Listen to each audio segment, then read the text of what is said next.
When children feel honored, when they are given the opportunity to be educated in a way that matches up well to how they naturally approach learning, then we'll have children that will follow a pathway of wellness. But when children are put into the scripted one size fits all, and it's biased against most of them, then they follow survival.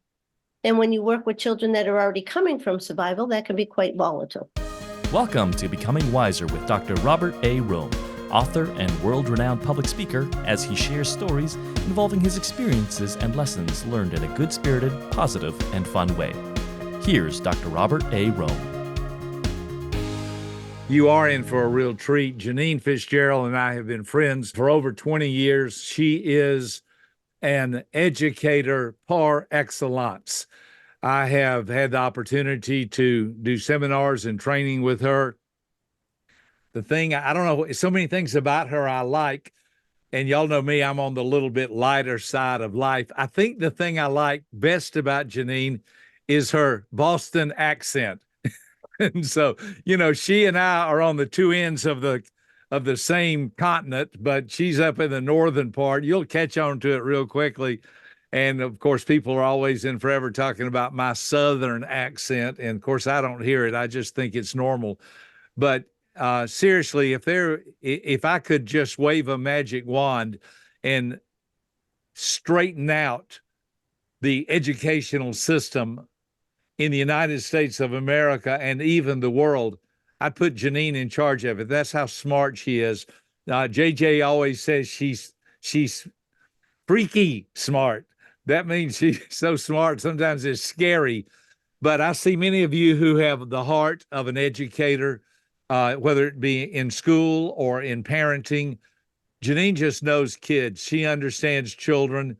I could do this for 8 hours with her. She is, some people are 1,000 miles wide and an inch deep. Well, she's 1,000 miles deep. She really, really knows stuff. So Jeanine, welcome. It's good to see you again, my friend. Thank you. Nice to be here. Yeah. Well, tell us a little bit about how you got started in the field of education and why it's been such a passion for you over your career. Well, I got started in the field in the 70s. And I'm not really sure why I came into the field other than going through school myself. I was the child with challenging behavior. And so I had spent a lot of years of my elementary education in the coat room in the back, because that's what they did with kids like me. And, I wasn't intentionally trying to be challenging, but school for me was boring. Like there was nothing that I connected to. And so, when you have a CDS blend, those D tendencies come out when things get boring, and then we make it a little exciting for people. And so I spent a lot of time in the coat room, which I really liked, because you could move in the coat room. And so, as you know, the model, those of us that have those outgoing tendencies in the blend like to move more than some other folks. And so I was that kid and really didn't know, where I was heading in life. But I had a question, and my question stayed with me, and it drove me to do a lot of research as I went through life. But my first question is like, what really matters? Like when all is said and done, what really matters? And so I couldn't find the answer to that. So I really didn't know. I had a high school guidance counselor that told me don't apply to college because you're not college material. Even if you get in, you probably won't make it. And so, my passion became moving, basically. And so my first degree became physical education, because I had heard my whole life that from my mom in particular that you're your father's kid. And so my father was an educator for 35 years. So I thought if I'm my father's kid, then maybe I should become an educator. And then I went through physical education. I finished that 4-year degree in 2 years. And then they wouldn't let me graduate. And so I had 2 years left to go. So I took another degree, which was a 4-year degree in special education. And I finished that in 2 years. So in the time that most people will finish a 4-year degree, I had 2 degrees plus 13 credits toward a master's degree. And so part of that was my own choosing, because I knew that if I didn't stay and engaged with things, that I was going to get myself in a lot of trouble.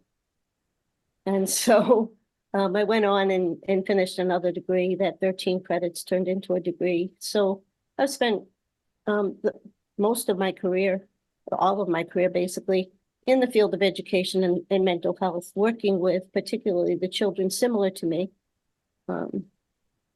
and helping children that are at risk within the current system to achieve more. And that became my passion.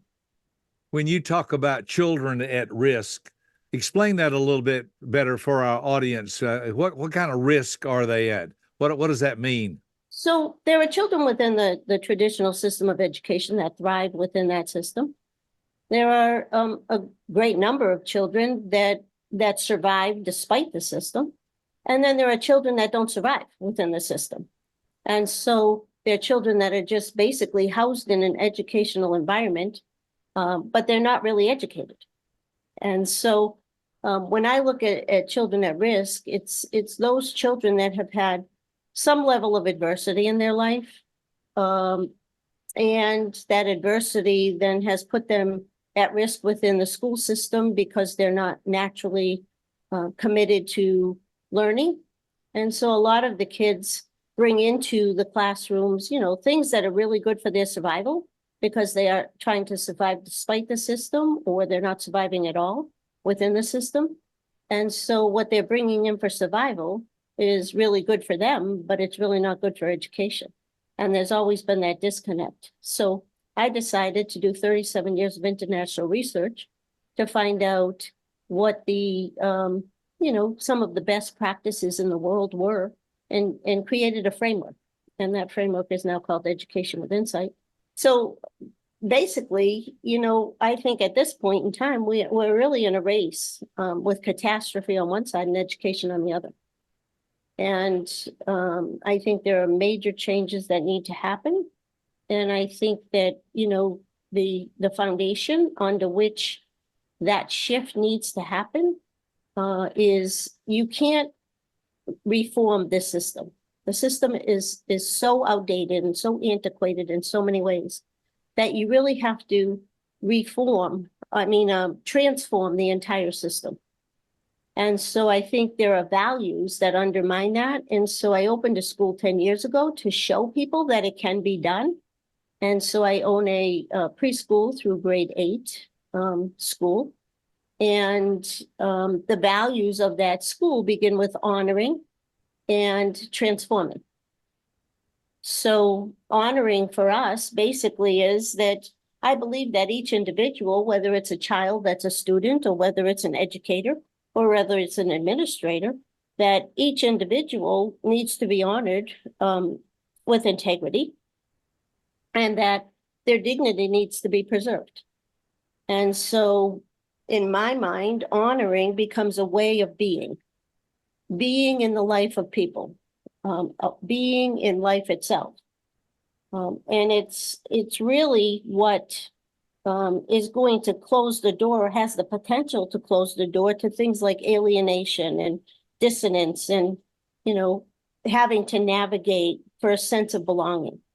And the kids that I've worked with for all these years, which is well over 5,000 of them, didn't feel like they belonged. And so the principal says, because, I see people are principled people, the principal says that any human that becomes disconnected from its community has the potential to become a weapon of mass destruction.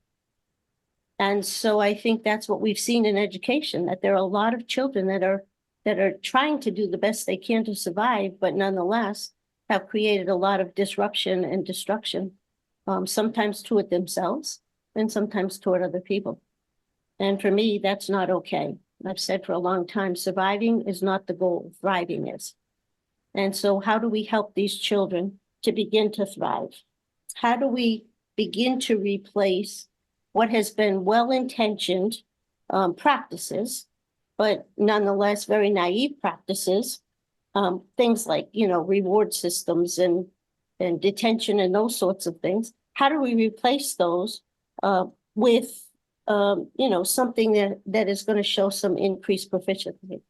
And so my goal became 10 years ago to begin to frame a school and then to implement that school. So we were accredited 2 years after we opened the school, because that's the requirement in Massachusetts. You have to be open for 2 years. And you have to demonstrate that you meet all the same frameworks and benchmarks to a higher or equal degree of that of the public schools. And we have exceeded the benchmarks every year. That's amazing. That's amazing. I want to kind of ramp this up a little bit. I know you so well and just love you and honor you, but I want our audience to understand something about Jeanine.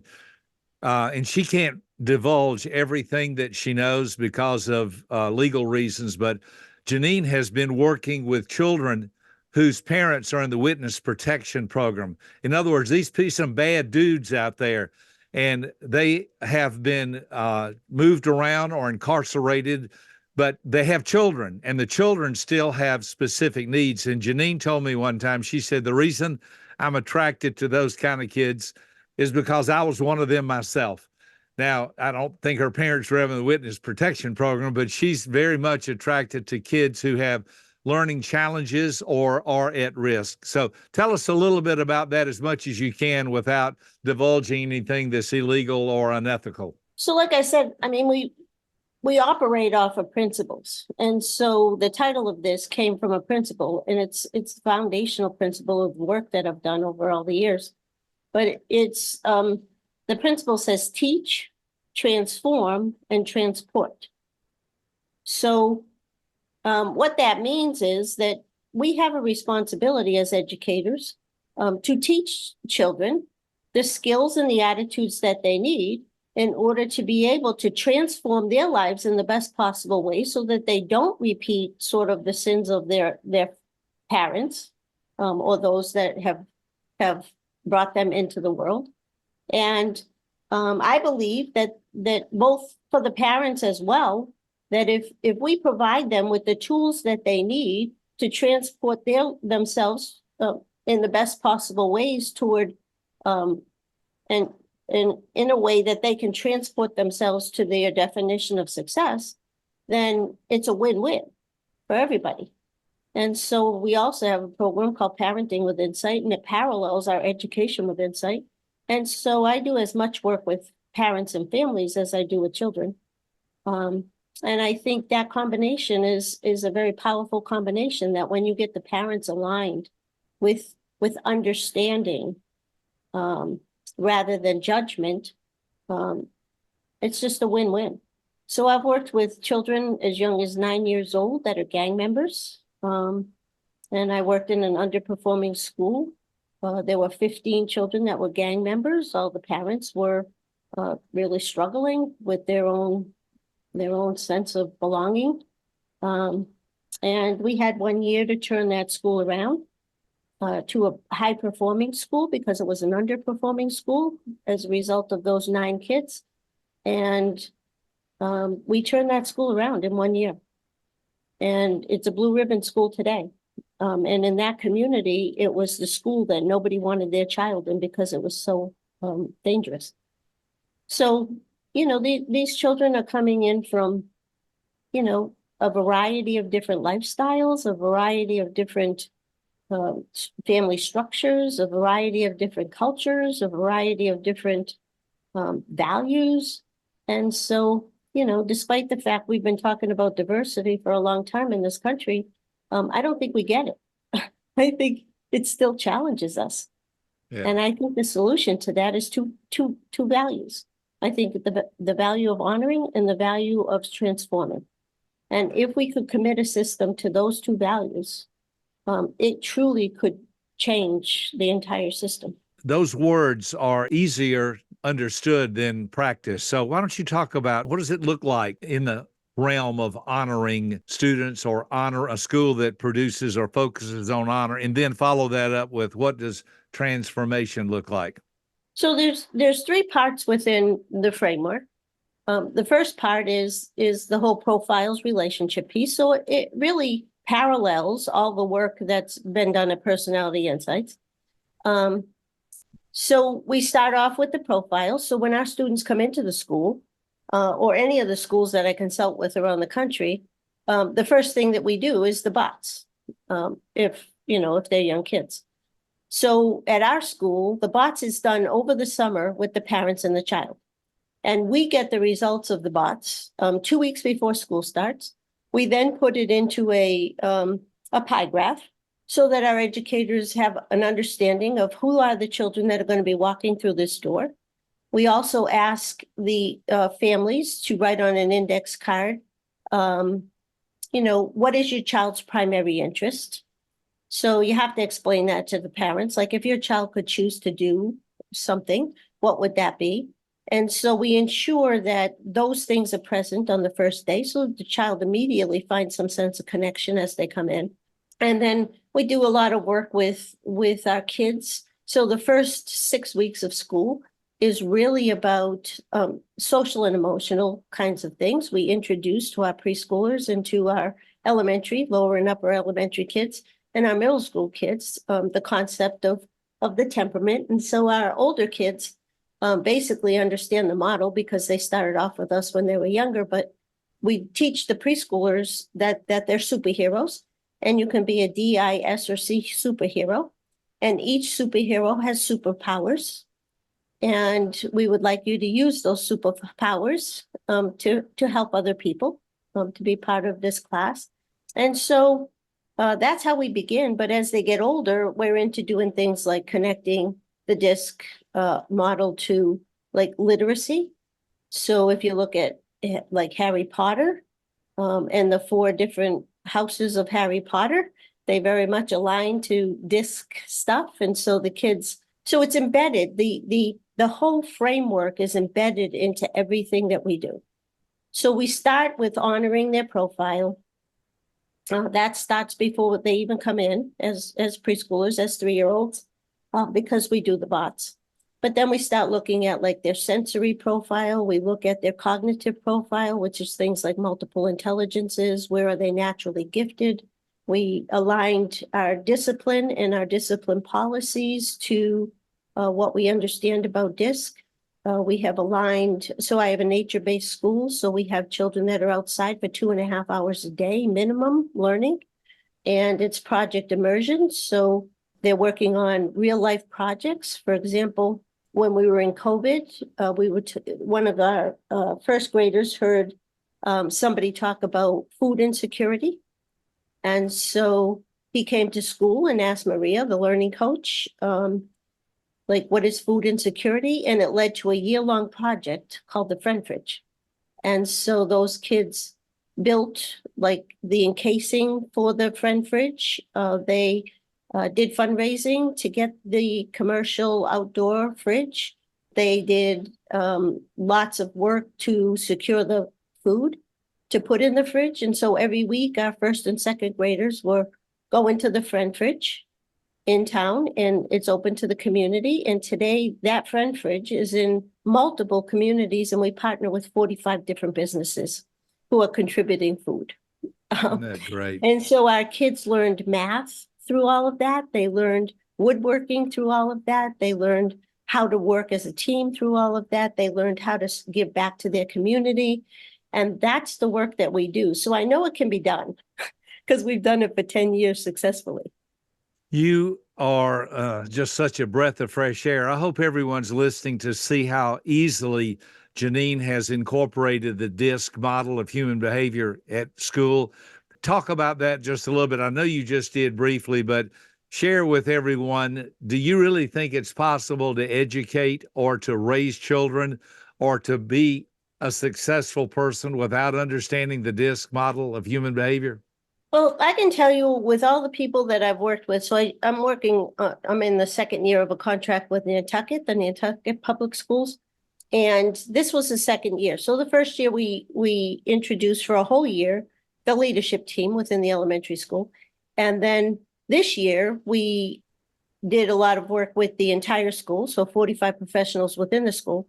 And next year we're going into the classrooms and doing the direct application. And so one of the things that I keep hearing over all the years is, I don't know how you can go back to teaching the way we used to teach once you know this. I've also heard over the years, like, why isn't this mandatory for every person who is going to become an educator?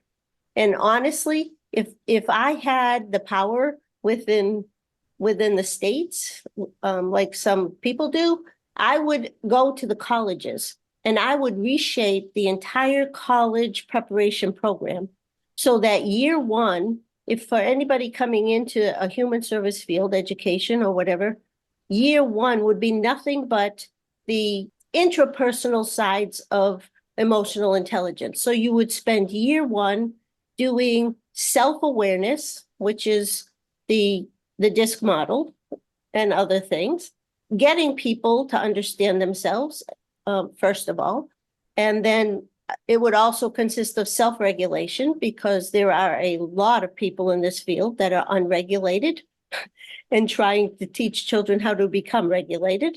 So that would be year one. Year two would become the second part of emotional intelligence, which is social awareness.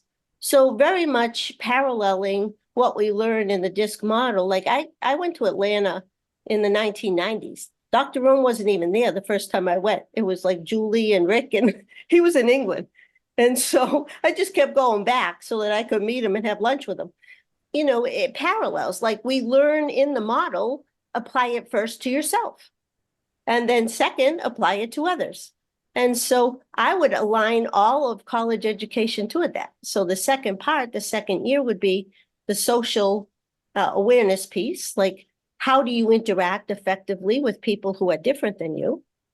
And even how do you interact effectively with people who are the same as you? Because both can be challenging. And then the second part of that second year would be all the social skills, like the relationship management piece. Like we have educators that don't know how to greet students. It's like, I call them weaned on a pickle. It's like sour puss all day long. Like, hi, come on in. We're glad you're here. Hang up your backpack. We've got a lot of stuff to do today. Like there's no joy. And the kids know it. And so that would be the first 2 years. And then the second 2 years, you would start to go into education, but I would have it be a survey of different types of education so that somebody can then choose based on their profile what type of education they are best suited for. So there are some folks that are more suited toward Montessori, which is a very peaceful, quieter, self-directed, individualized approach to education. And there are others that are more gifted toward Waldorf, where there's a lot of arts involved. And then there are some people that are gifted to a traditional education. And there are other people that would be gifted toward nature-based and some of the forest schools. And I think what happens is a lot of people come into the field wanting to educate children, well-intentioned, but then they get into a system, and I was one of them.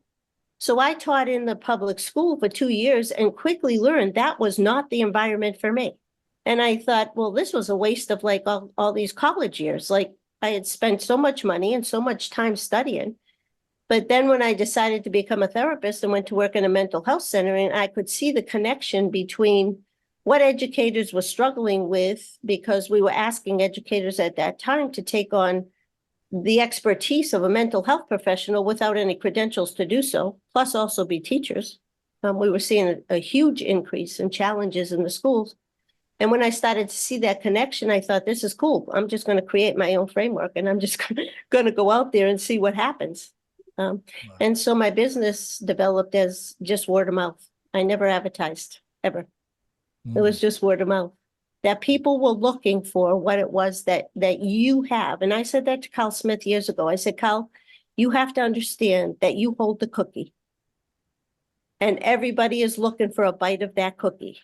The dance of interaction is the framework. And so as we went into this work, you know, I learned that education is a people industry. It's just the government that turned it into a task industry. Like it's all curriculum and outcomes now. And that's why we've lost so many people and why the stress level of educators today is 40% higher than that of healthcare workers. It's 30% higher than that of the military. And so it's because you took people that were who are very people-oriented people and very interested in empowering people, and you turn the profession into tasks. And so I think it's time we bring the people back. So the framework says a child, but you can put whatever you want in there. It could be a parent, it could be a colleague, it could be whatever it is.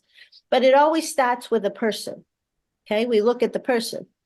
And there are two critical questions that we first ask as you roll out the framework. So the first critical question that we ask is, who is this child? And we're talking about, who is this child beyond a learner? Like, who truly is this child? What is how are they genetically wired? What is their temperament? What is their behavioral style that's related to that temperament? What is their sensory profile, and how does that impact their ability to function in life? What is their cognitive style, or where are they naturally gifted in terms of learning? Now, what is their passion and interest? Those are the things that we start with. And so the second question that we then ask is, and what has this child experienced? So I think we can all agree that we've all experienced a story. And some of these children have experienced things that do not position them well to be educated. They're not interested. They're just trying to get through life. And so, you know, that child, who that child is, and then what they've experienced is going to then interact with the environment. So as educators, one of the things that's critically important is not to try to fix it. So one of the principles we operate off at the school is, don't try to fix or change me because I'm not broken. Instead, understand me and teach me because I'm full of greatness. And so that's where we begin from. We begin from a strengths base, which, having studied a lot of full model approaches before I went to Atlanta in the 90s, when I sat and listened to Rick and Julie and whoever else was there, I thought, this is the model. This is the one that truly has an ability to cross all bridges, that truly is a prevention model that doesn't label. And I thought, this is the model. This is, of all the ones that I studied, and there was over 200 of them, I said, this is the one.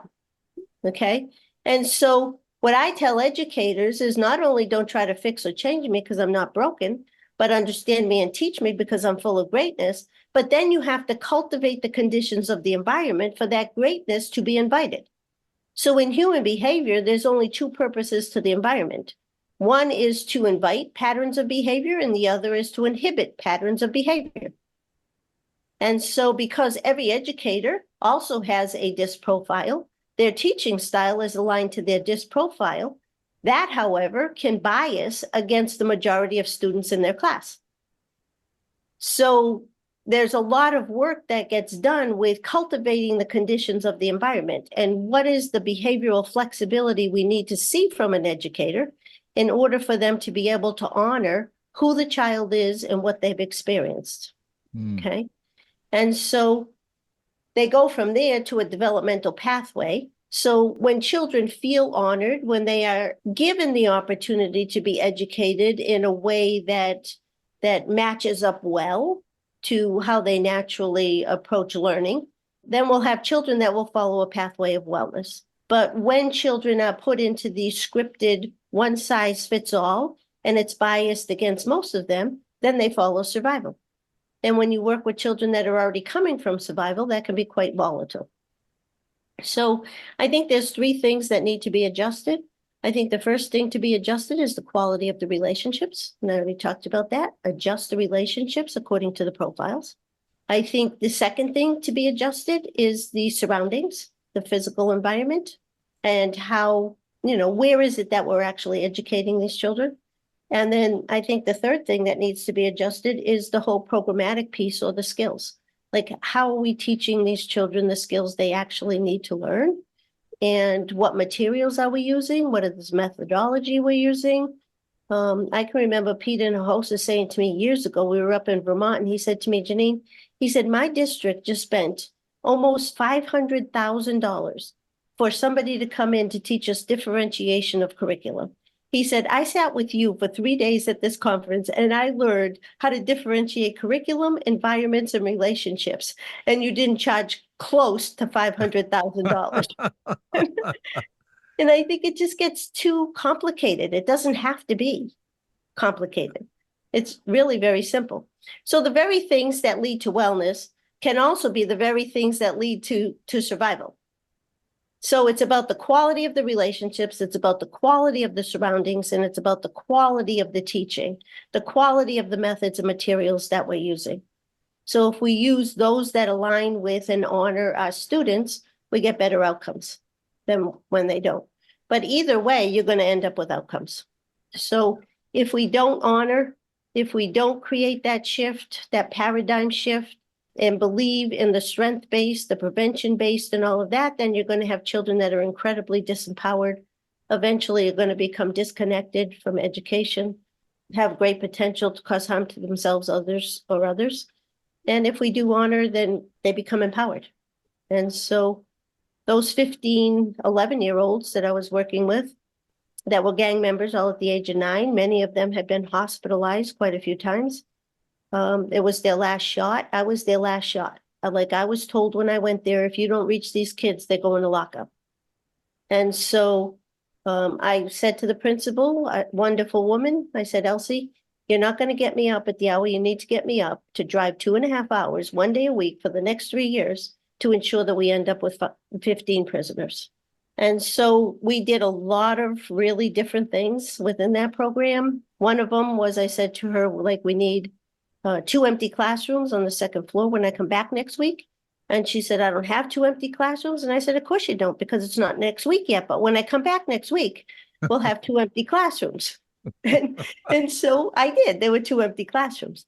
And so we told those kids that they were leaders, and we taught them leadership because they were already leading. They were leading in very violent ways on the streets. And so we taught them how to be leaders. We also built a CrossFit gym so that they could get the movement they needed to be able to become self-regulated human beings. And literally within a 3-month period, 320 on average behavioral referrals to the office went down to 0. And we maintained that until April. And then in April, high stakes testing came along. You started to see some of the angst rising. The number went to 15 over a month. Referrals to the office, and by June it was back to 0. So I know the framework works. People have asked me, does it work? And I give them 3 answers. Yes, it works if you apply it consistently. The second answer is it might work if you apply it inconsistently. And the third answer is nope, it doesn't work if you never apply it. You choose. That is so that's the framework. I want everybody to know a couple of things here. We begin to wind this down. Jeanine was the first one that taught me, even though she came to the DISC training in Atlanta back in the 90s and we got to know each other and become colleagues and friends. She is the first one that I ever heard make this statement. If you don't have this statement, you need to write it down somewhere. This is powerful. Jeanine was the one that taught me the following statement. DISC is a wellness model.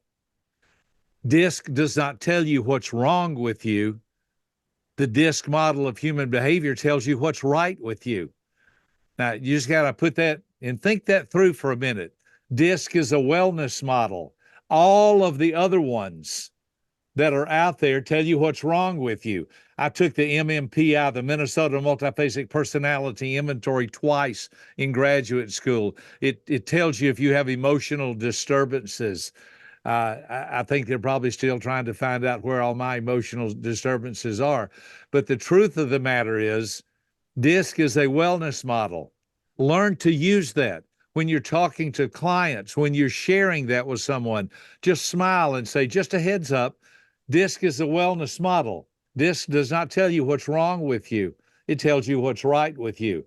I love that. Jeanine was the one that taught that. And another thing that all of you need to have at your fingertips, a lot of times we get this, well, we don't have time for soft, and I'm going to ask Jeanine to address this. We don't have time for soft skills here. We really just don't have time for we have to go with our hardcore skills, history, English, math, science.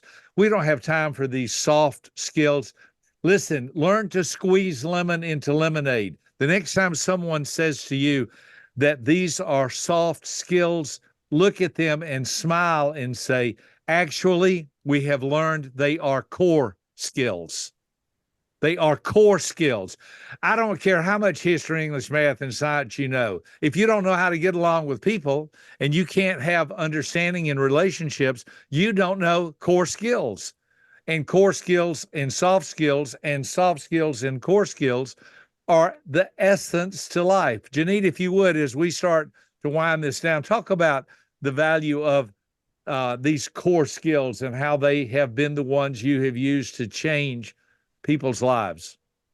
Yeah, so, a colleague of mine who passed away a few years back, but his statement was, like, when all we have left is what can be tested, we have lost the art of humanity. And I think we have lost the art of humanity. And so as you look at, wellness, because you're going to be challenged, like we don't do wellness here. The definition of wellness is a science of optimal development. And so if education is not about optimal development, then why are we in the field? It's a science.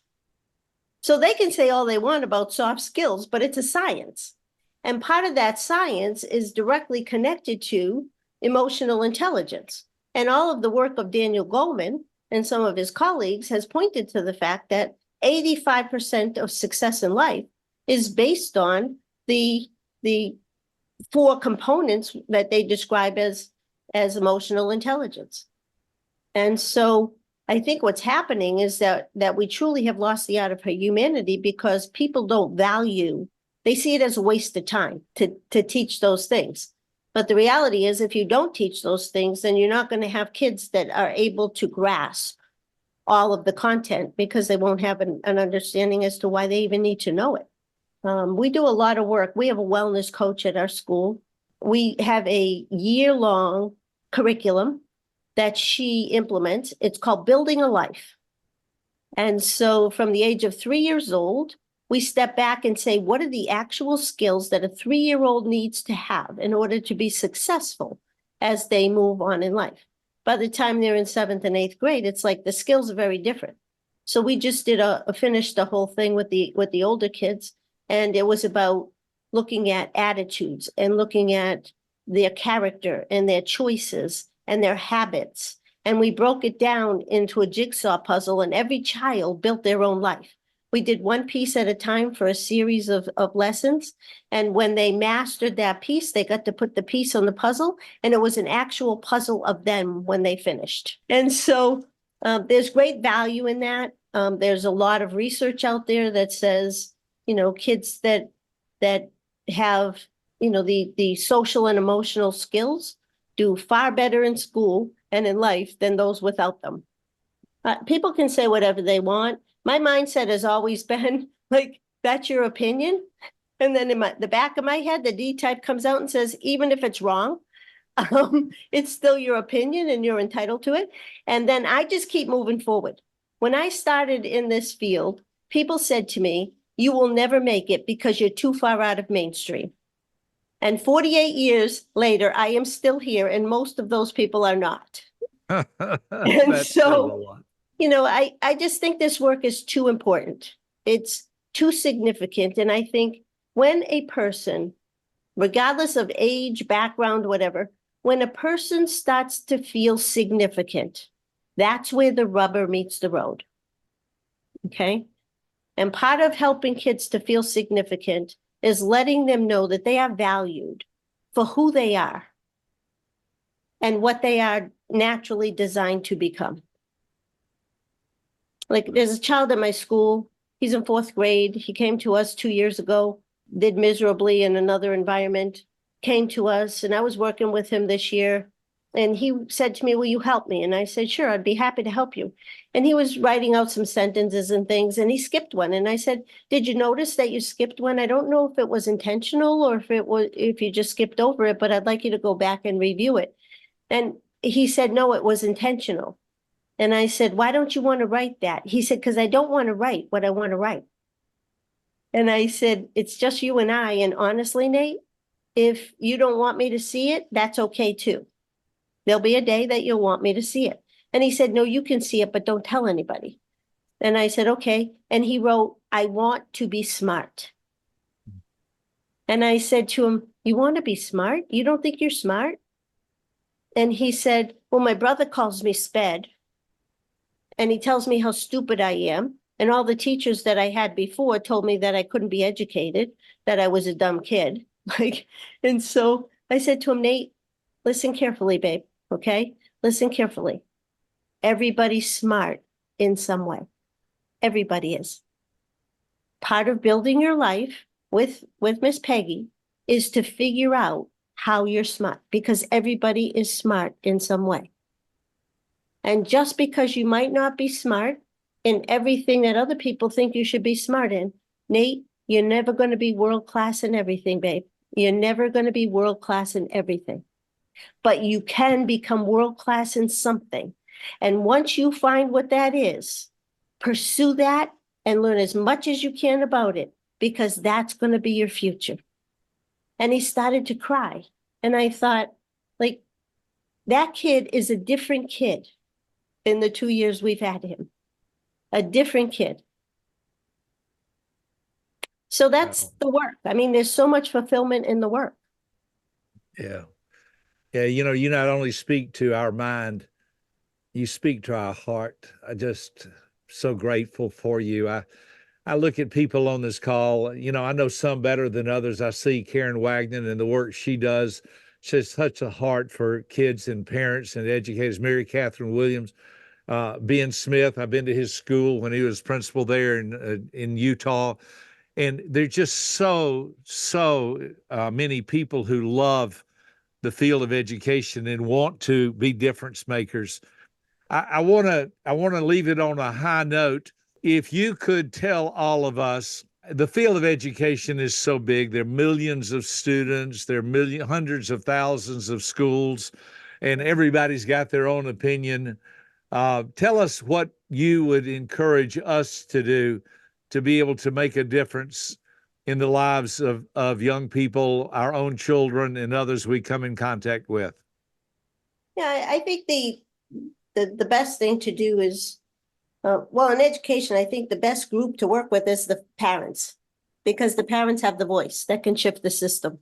To go in, education is a closed system. So they don't like the secrets getting out.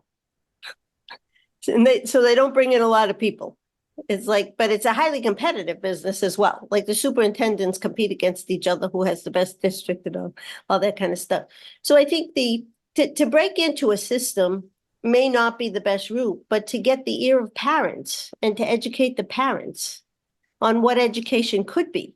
Because right now, we don't have a system of education in the United States. We have a system of schooling. And so, like, I talked to Ani Duncan, who was the federal secretary under President Obama. I've done a ton of work on the border with all the immigration coming in through Texas. I've been going down there now for 18 years. And I talked to Ani Duncan, and basically what he said to me is, Jeanine, we sent you down there so that you get outcomes. He said, education no longer is about the student. It's about testing and outcomes. And I thought, that's a really sad statement.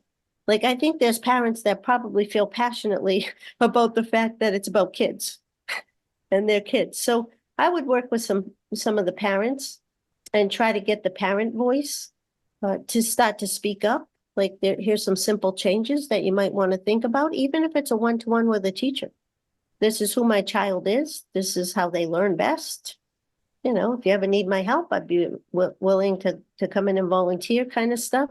So it doesn't become like an antagonistic kind of relationship, but truly a partnership.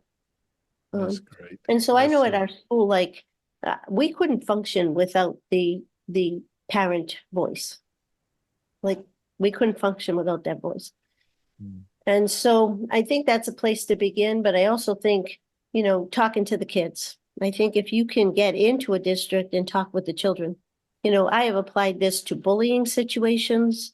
I have applied this to, you know, academic situations. I have applied it to restorative practices. I mean, it's vast. There's so many opportunities. But I would start small. Like, I know when I started, I was working in some Head Start programs, and somebody said to me, "Do you ever talk to parents?" And I said, "Nope, never talk to parents. Like, I don't like to talk to people, actually." Um, but they said, "Well, would you come to our church? We have on Sundays, we have like a half-hour coffee hour after the service, and we would just love to have you sit and talk to some parents." And that's how I started. I just started talking to parents. And then I found out that parents have jobs. And the next thing I knew, I was in the court system. And the next thing I knew, I was in this school district. And the next thing I knew, I was like, and so now I just stop at coffee shops and I always talk to the people, and it leads to something. So I think it's just a matter of knowing you have what education is talking about, what education discusses in professional development. You have the system available to you that encompasses all of that. Supervision, leadership, all of that can be addressed through this system. Well, that's such powerful. And you basically have taken the DISC model of human behavior. For those of you that don't know, her book is called The Dance of Interaction. If you do not have a copy of that, The Dance of Interaction. And the whole idea is you got to learn how to dance with someone and keep in step. And the only way you can do that is by understanding personality and learning styles and those sort of things. Tell us about your two new books that we're going to be publishing, as we can talk about this for you, that you've already written. What are they called and what are they about? So the one that's with the editor right now, it's called Educating the Heart. And so it's looking at all of the out of control tendencies of the fun book and the areas of dysregulation that go along with temperament, and how do you actually strengthen those? So the idea becomes, you don't have to wait until a child needs like some sort of plan or some therapy or whatever people think they need. That if you see a child that comes into your class with high D tendencies, you know that there's going to be some dysregulation around anger, possibly around activity level, so you just follow the model. So it's every chapter is related to an area of dysregulation within the DISC model and how you actually teach that. The second book coming out, which will be probably by the fall, is called Through the Eyes of a Child. And so that's the work that we did in the school turnaround. And the story of one child that was part of that school, that was a gang member, had been hospitalized 3 times, had experienced electric shock therapy, lots and lots of things going on for that child. And what we did for that child, and how today, 2 years ago, he graduated as a valedictorian of his class. And so it's going to be the story of that child and what we actually did on the day-to-day basis, working with a team of incredible administrators, to achieve the work that needed to be done for those children.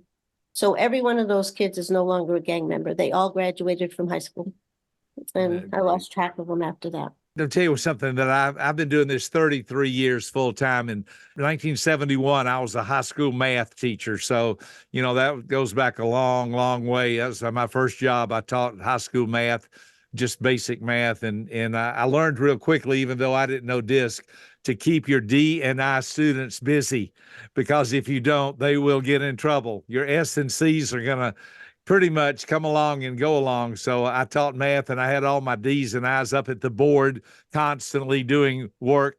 And I pretty much kept them out of trouble. I remember my principal, Mr. Garland Watkins, he used to walk by my classroom and look in, and he would just walk off and laugh and shake his head, because he knew I was old school. Old school when I grew up was you read out loud, you go to the board, you get everything, and you get embarrassed by everybody, and then you eventually learn how to do it. So, but here's my theory for all of you. This is Rohmism. I can't prove it, but if I could wave a magic wand, I would have kindergarten and elementary age kids all be taught by I's and S's. I's and S's would be fun and exciting, and they would love them.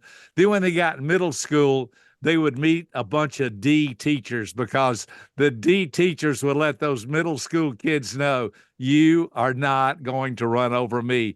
And then when they got in the high school, they would have all C teachers, because C's like Patrick actually are smart enough to teach information. So in high school, they would meet all of their C teachers so they could actually learn to get an education. Now, I know that's ridiculous, but in a perfect world, that might play out pretty well.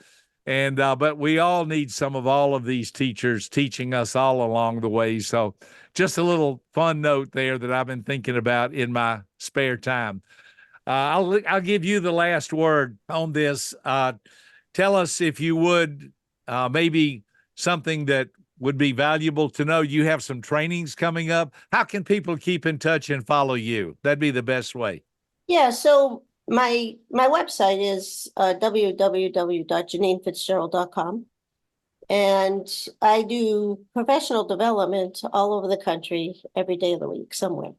So the schedule is pretty full. You know, you can email me. My email is T as in Tom, P as in Paul, Fitz, F-I-T-Z, 45 at AOL.com. And if you wanted to call, it's 978-413-4372. And I think the last thing that I think is important, it's two quotes.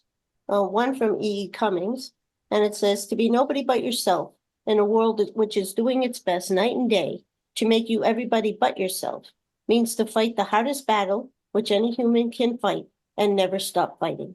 And I think there are a lot of students today that are in the fight. Okay, they're just trying to be them. And I think the last is the last slide in the packet.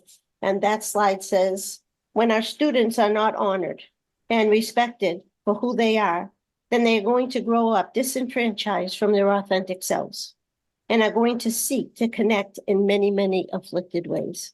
And we are right now in a time in our history with the highest rate of anxiety in our students, the highest rate of depression and suicide in our students. We have seen an increase in stress, a decrease in resilience. We have seen an increase in entitlement and narcissism, and less empathy, more peer cruelty. And so I think this soft skills, as you called them earlier, are not soft skills at all. Like the teaching of these things are actually going to save lives. And so this work is so incredibly important. And I thank you all for your commitment to the students that you serve, the families that you serve, wherever you are in the country. Education is not a valued profession today. There aren't many people coming into it. It's put a lot of stress on all of us to pick up the slack when there's openings and we can't find people to fill them. But from my heart, as the child with challenging behavior, you are my hero. And that's why I will never retire from this profession. Because it was an educator, two of them, in fact, that literally saved my life. Okay? So use your power of your influence well. And it was a pleasure to be with you. And if I can be of any assistance, please let me know. Well, if ever anyone was a difference maker, it's you. Thank you all for being part today, Jeanine. Again, you can see why I started out by saying she's one of my favorite people in the world. She is so deep with all the information she shares, and we'll be following up and sending you some more information about her upcoming books. And if we decide we'll have another educators conference in Atlanta or in New England somewhere, we'll keep you posted about that as well. For more information about this podcast, please visit www.becomingwiserpodcast.com.